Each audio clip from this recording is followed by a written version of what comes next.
All right, my friends, welcome back to the channel. I'm Brian, and in today's video, we're going to be talking about storage unit options you have available to you here in the Philippines and while traveling internationally or living abroad.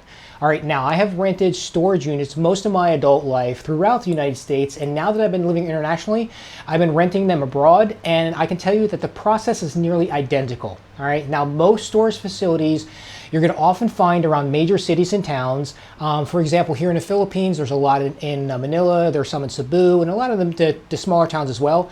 Also places like Bangkok, Thailand, Kuala Lumpur, Malaysia. You're going to find them really throughout the world. And they're going to be different types of storage units, really depending on the needs that you have. But I found most of your major facilities are going to be centered around larger towns.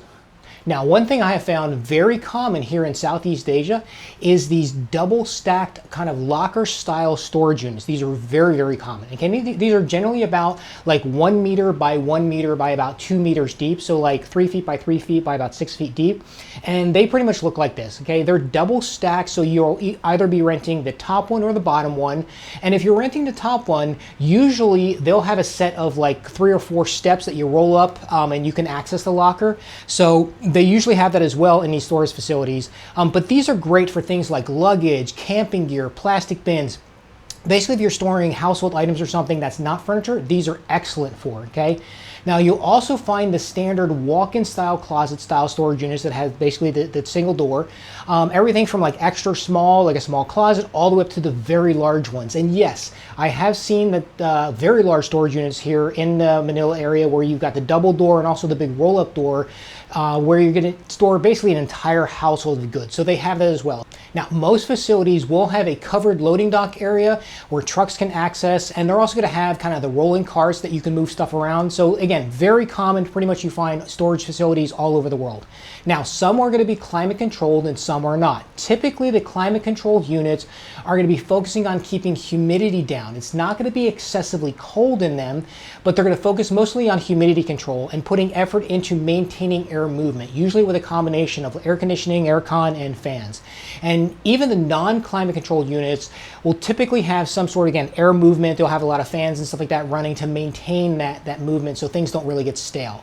So that's what I've pretty much seen throughout Southeast Asia. And again, the locker style and the smaller styles are very, very common. And then you can find the larger ones if needed. All right. So like here in Metro Manila, there are many storage unit providers such as Lock and Store 24/7, StorageMart, Safe House Storage, In Storage, Keeper Storage.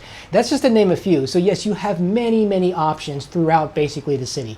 And all you have to do basically is figure out, where you're going. So if you're moving to another international country or city, just put it in Google Maps, just type in storage unit or climate controlled, and you'll see the list pop up of the different ones in the different areas and stuff.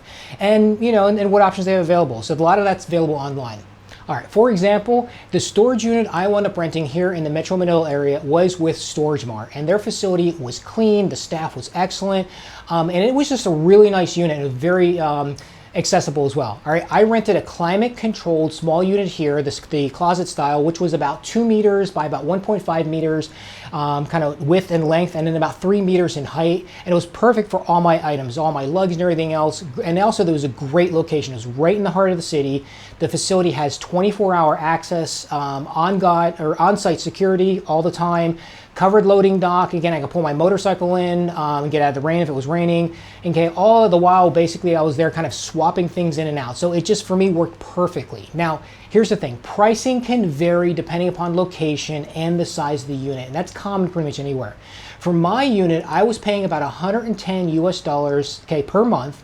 Or that's about 6,400 pesos per month. Yet my unit was, again, in the heart of the city, right, where space is a premium, and it was climate controlled. So I was kind of paying US prices, but at the same time, it was exactly what I needed for the purpose. All right, now personally, I have used storage units as kind of a long-term base camp, allowing me the flexibility of living and traveling throughout whatever country or whatever city that I'm in. And what this allows me to do is I have basically a location now where I can store my stuff. I can pop in 24/7 and I can swap items in and out. So it makes it so convenient that I'm not having to drag everything with me everywhere I go. Okay. And this is exactly what I set up here in the Philippines Philippines when I moved here.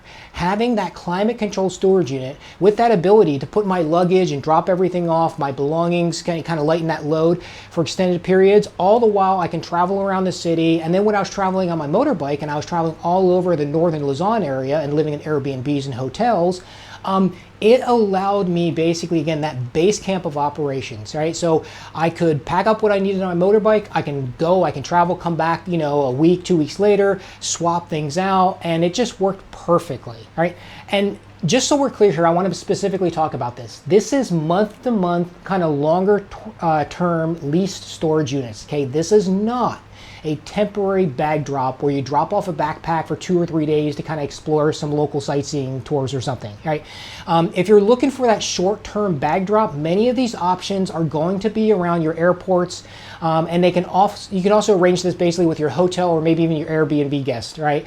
But this is more, again, longer-term, month-to-month storage units available to you for actually storing personal goods on a longer-term basis. Okay, so here's my recommendation if you're planning to relocate to the Philippines or really to any country you're planning to relocate to. Not just a temporary, I'm going to come into that country and do an exploratory trip, okay, but if you're ready to make the move and you're actually in the process of relocating, okay, here's the deal. Maximize your option to bring extra checked bags with you on your flight over and store this extra baggage in a local storage unit, right? I think personally that is the best option when you're looking at relocating, even if it's part-time to another country and kind of setting up in a second home base, right? This is exactly what I did. I actually reserved the storage unit before I left the United States. I emailed several of the local storage facilities here in Manila, and I got quotes. I arranged a hold deposit to confirm the reservation, right? And then within the first few days of arriving here on the airplane, and I did this about a month or two in advance before I got here, right? When I arrived here, yes, I took all my checked bags with me first to my first Airbnb. So I had to kind of shuffle everything over first. Then a few days after I arrived, I went to the storage facility. I looked at the unit, made sure everything was going to work for me. Then I finished the paperwork and I moved all my stuff in. And then what I also did is I paid a few months in advance. That way I was, you know, kind of set and I didn't have to worry about it for a while, okay? This allowed me the ability to settle into a new country, having my storage unit as that kind of temporary base camp, which provided me, again, that great deal of confidence, knowing that at any time I had 24-hour access, I had security on that site, and I had the flexibility to do really anything I wanted to do now that everything was basically handled, right?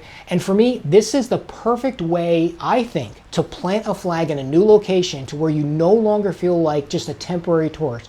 You now feel connected to that city, that area, and you know your stuff has a home, okay? And that's what I've been doing my entire adult life, okay? This is how I've been able to live in 14 different states throughout the United States and now living abroad. All right, my friends, there you have it. There's some storage unit options available to you, kind of what's out there. So get online, look at basically the areas that you're looking at possibly moving to, see what's available to you, email them, get some quotes, and see if that's something that's going to work for you if you're planning on relocating, okay? Let's go ahead and chat about this in the comment section. Again, thank you so much for watching, and I'll see you in the next video. Take care.